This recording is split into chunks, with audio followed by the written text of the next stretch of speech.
looked into Trump, and I found that he had one of the people close to him was this guy called Felix Sater, a Russian-born gangster who back in the day in Wall Street in the 90s had fallen out with a fellow broker and had smashed a margarita glass and then put the stem of the glass into this guy's neck, giving him 110 stitches, and the guy goes inside.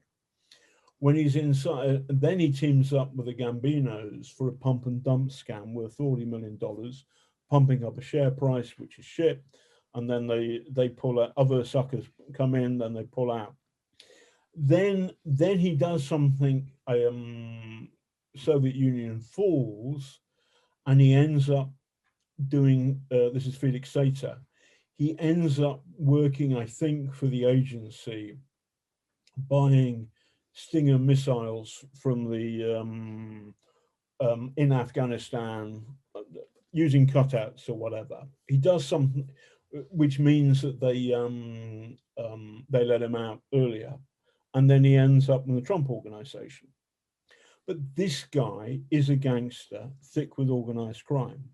That the CIA might have used him to do some skullduggery on their behalf. That's good on him. It doesn't make him an honest or reliable business partner at all. And I hit Trump with that. Why didn't you say to Felix Sater, who has got a Trump card, a Trump organization card, Felix Sater, and a Trump organization email address, if memory serves, why didn't you say to Felix Sater, you're connected with the mafia, you're fired? This is on YouTube.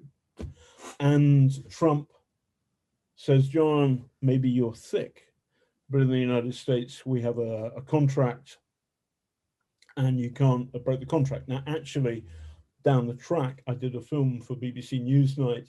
This is on YouTube, and it's called Trump and the Mob, or Trump and his links with the mob, in which I find a clause in the contract he'd signed with Felix Sater, or the business entity he was engaged with, and Sater was part of it, which is called the bad boy clause, that if Sater had been a bad boy, then he'd have to cough that up, and it was his responsibility to cough. So there was perfectly good legal contractual reasons for Trump to do that. Trump called me thick. What does that mean, Maybe, thick? thick means stupid. Okay. Maybe you're thick, John, said Trump to me. All of my colleagues on Panorama love this moment. And so whenever we go for a beer, they always, there's always some fucking point where somebody says, well, maybe you're thick, John. And you can watch it, and I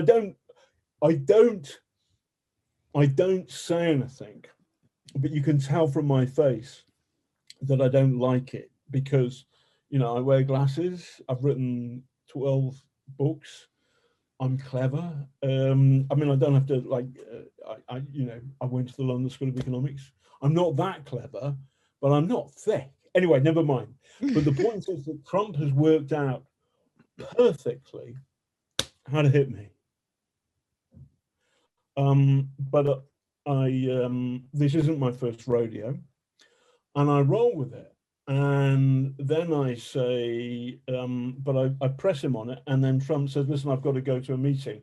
He's made it up. There isn't a meeting. He's just getting out because he doesn't like me. And he comes over to shake my hand. And I put my hand up like this. And I say, one last question. Why did you buy your concrete from Fat Tony Salerno? Fat Tony was the Gambino and the Genovese crime family's man in Manhattan. And if you bought concrete back in the day, you bought it from Fat Tony, or else you would have trouble with the mob. And Trump's building is entirely concrete. He bought his concrete from Fat Tony. The evidence suggests, shares a lawyer, Roy Cohn, with Fat Tony. Fat Tony was in the mob. There's a wonderful, great reporter for Village Voice called Wayne Barrett, who I met in 2016 in the spring. And Wayne had always been on Trump's case back in the 80s. fantastic guy. And I asked Wayne, and this is in the video, Trump and his links with the mob, it's on YouTube. And I asked Wayne about Fat Tony, and Wayne said, Fat Tony was fat.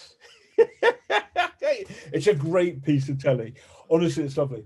Wayne told me the story, which is yucky, but I'm going to tell it to you because why not? Wayne found out that Trump was, one of his casinos got blown up the other day. There's video of the Trump casino on YouTube, on Twitter, being blown up. How did I miss this? Okay, anyway. Which casino? One of the Trump casinos in Atlantic City. Okay. Maybe, by the way, I watched it. I didn't watch it closely. The date could be wrong, but never mind. They've had to, somebody in, it looked like recently, but it could have been a couple of years back, have blown up a Trump casino because it was abandoned and lost money. When one of his casinos was opened, Wayne had been running stories about Trump getting in bed with the New Jersey Mafia, who owned the land. So that Trump effectively had to get to pay off the New Jersey Mafia to start this casino. And then in those days, the New Jersey Mafia based in Philly was more murderous than the New York Mafia in the 80s, common ground. So Wayne is reporting that Trump's getting in bed with some very nasty people indeed. Big, dirty killers, organized crime. Trump hates this, hates it. And Wayne Barrett is on his hate list. Wayne is not invited to the launch of the casino. But Wayne hires a young researcher called Tim O'Brien, who has ended up working for Bloomberg and working for Joe Biden, and also being a great reporter for I think the Wash Post for a bit or whatever. Anyway, Tim O'Brien is Wayne's assistant. At this point, he's 22, 23, just out of college. He's on the inside, and between them, they work it out. And basically, Tim O'Brien goes to a door and lets Wayne in the back way so that he can get into this party. There's Trump, all his women. And the moment, Trump sees Wayne is arrested by Trump security, who are Atlantic City police officers working, moonlighting for the Trump organization. They lock him up, and because of the trespass, basically they can lock him up for the night and they have to let him go in the morning. That night, Wayne tells me, in 2016, when he's dying of cancer, he spends the entire night handcuffed, chained to a radiator, and there is another prisoner in the cell, which is a police holding cell, okay. And the other guy is mentally ill and spends the entire night masturbating. Trump would have known that because he owns the Atlantic City Police Department. That's Wayne Barrett's allegation, or concern, deny any wrongdoing. So what Trump is doing is he's deliberately getting to Wayne by organizing this, or rather the cops would have known this nutter and would have told Trump about it to make Trump enjoy that moment of sadism. And when I read Mary Trump, his aunt's book about Donald Trump, or his Mary Trump, Mary Trump is Trump's niece, that's right, but who's a psychologist, but she's fallen out with him because Trump was horribly cruel to her father, Fred Trump Jr. This married completely with the story that Wayne told me, that there is something brutal and nasty and disgusting about Donald Trump.